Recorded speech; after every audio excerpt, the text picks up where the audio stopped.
Hi everyone, so in this video I'm gonna show you how I clean and dust off the spokes on my bikes kind of the lazy way. Let me show you what I'm talking about. So this one here, my Norco, it's got the kind of dusty and chalky. You see this chalk here? You see it looks like a chalk all over the front wheel and the back wheel.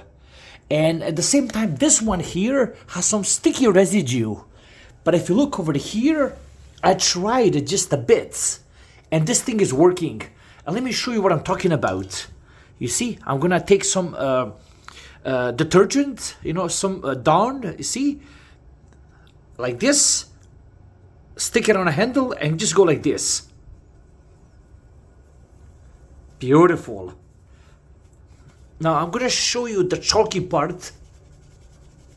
This is kind of dust.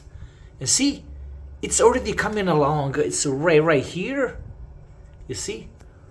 Now this one here is very smooth. Very smooth. But this is very effective without getting your hands dirty, or even if you're wearing a watch. Nice. If you don't want to get dirty, see here, you can even do the rims. The rims, beautiful, just like that, and they look like brand new. So this is very easy way to dust off. You can even, if you don't have this, you can even find some stick and just keep going like this. Hope you found this useful. Give it a like if you found it useful. Take care and see you soon. Bye-bye.